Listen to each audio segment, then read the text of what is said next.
राधे राधे, जय श्री कृष्णा। एकादशी की कथा सुनाने जा रही हूँ। आप सभी एकादशी की कथा का श्रवण करें।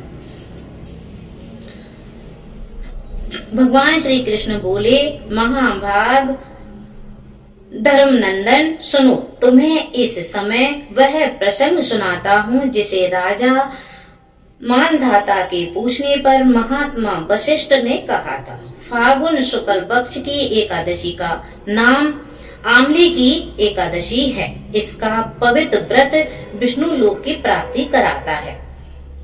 मानधाता ने पूछा, ध्वज श्रेष्ठ, यह आमले की कब उत्पत्ति हुई, मुझे बताइए। वशिष्ठ ने कहा, महाभाग सुनो, पृथ्वी पर आमले की उत्पत्ति किस प्रकार हुई यह बताता हूँ। आमले की महान वृक्ष है जो सब पापों का नाश करने वाला है। भगवान विष्णु के थूकने पर उनके मुख से चंद्रमा के समान कांतिमान एक बिंदु प्रकट हुई।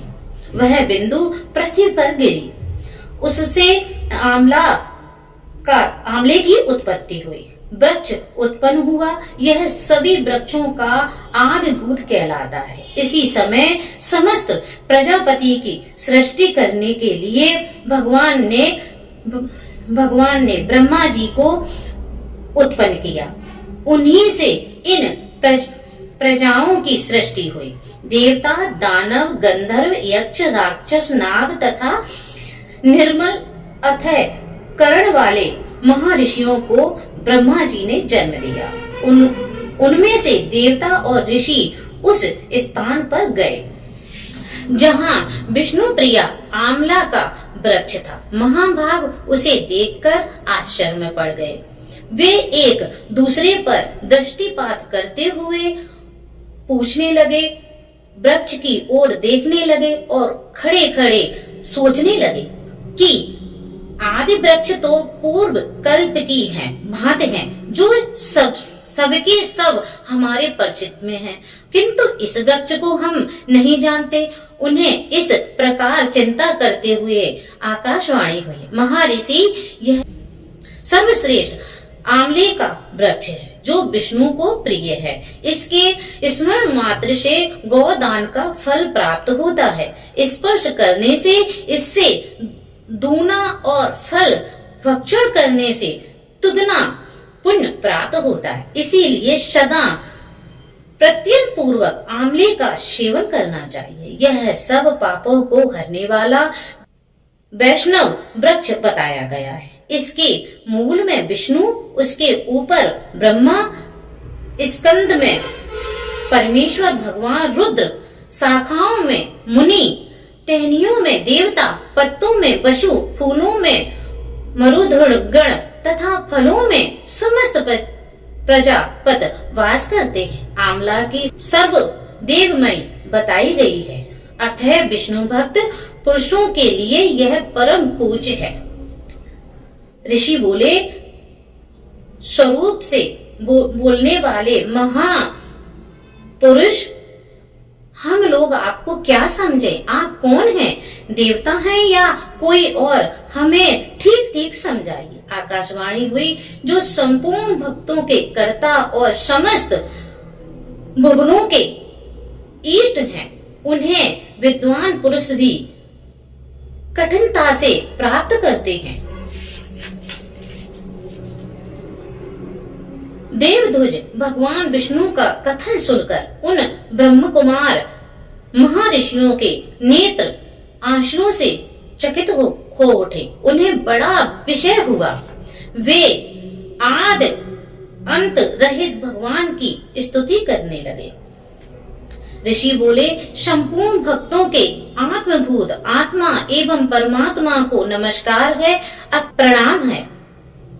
अंत रहित परमेश्वर को बारंबार प्रणाम है। दामोदर, कवि, सर्वज्ञ और यज्ञेश्वर को नमस्कार है। मायापते, आपको प्रणाम है। आप विश्व के स्वामी हैं, आपको नमस्कार है। ऋषियों के इस प्रकार स्तुति करने पर भगवान श्री हरि संतुष्ट हुए और बोले, महर्षियों, तुम्हें कौन सा अविष्ट वरदान दूं। ऋषि बोले, भगवान यदि आप संतुष्ट हैं तो हम लोगों को हित के लिए कोई ऐसा व्रत बतलाएं जो स्वर्ग और मोक्ष रूपी फल प्रदान करने वाला हो। श्री हरि विष्णु बोले, महर्षियों, फागुन शुक्ल पक्ष में यदि पुष्प नक्षत्र में युक्त एक द्वादशी हो तो वह महान पुण्य दिलाने वाली और बड़े बड़े पापों का नाश करने वाली होती है। दुष्वरों, उसमें जो विशेष कर्तव्य है उसको सुनो। आमले के वृक्ष के पास जाकर वहां रात्रि में जागरण करना चाहिए। इससे मनुष्य सब पापों से छूट जाता है और सहस्त्र गोदान का फल प्राप्त करता है। विप्रगण, यह व्रतों में उत्तम व्रत है जिसे मैंने तुम लोगों को बताया है। ऋषि बोले, भगवान इस व्रत की विधि बतलाइए, यह कैसे पूरा किया होता है, इसके देवता नमस्कार और मंत्र कौन कौन से हैं बताइए। उस समय स्नान और दान कैसे किया जाता है, पूजन की कौन सी विधि है तथा इसके लिए मंत्र क्या है, इन सब का यथार्थ रूप से वर्णन कीजिए। भगवान विष्णु ने कहा, धुजबरों, इस व्रत की जो उत्तम विधि है उसको श्रवण करो। एकादशी को प्रातः काल दंत धावन करके यह संकल्प करे कि हे पुंडरी काक्ष, हे अच्युत, मैं एकादशी का निराहार रहकर दूसरे दिन भोजन करूंगा। आप मुझे शरण में रखें। ऐसा नियम लेने के बाद पत चोर, पाखंडी, दुराचारी, मर्यादा भंग करने वाले तथा गुरु पत्नीगामी मनुष्य से वार्तालाप ना करे। अपने मन को वश में रखते हुए नदी, पोखर में, कुएं अथवा घर में ही स्नान करे। स्नान के पहले शरीर में मिट्टी लगाए। कुंडों, झरनों, नदियों और देव संबंधी सरोवरों में स्नान कर चुका। मेरा यह स्नान उक्त सभी स्नानों का फल देने वाला हो। विद्वान पुरुषों को चाहिए कि वह परशुराम जी की सोने की प्रतिमा बनवाए। प्रतिमा अपनी शक्ति और धन के अनुसार एक या आधे मासे सर्व वर्ण की होनी चाहिए। स्नान के पश्चात घर आकर पूजा और हवन करें। इसके बाद सब प्रकार की सामग्री लेकर आंवले के वृक्ष के पास जाएं।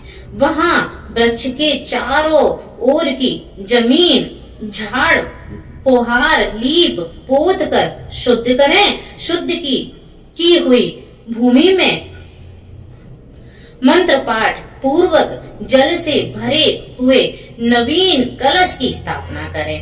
कलश में पंच रत्न और दिव्य गंध आदि छोड़ दें।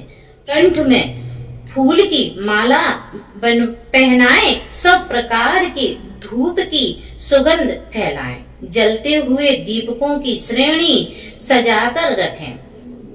तत्पर्यांत यह कि सब ओर से सुंदर एवं मनोहर दृश्य उपस्थित करें।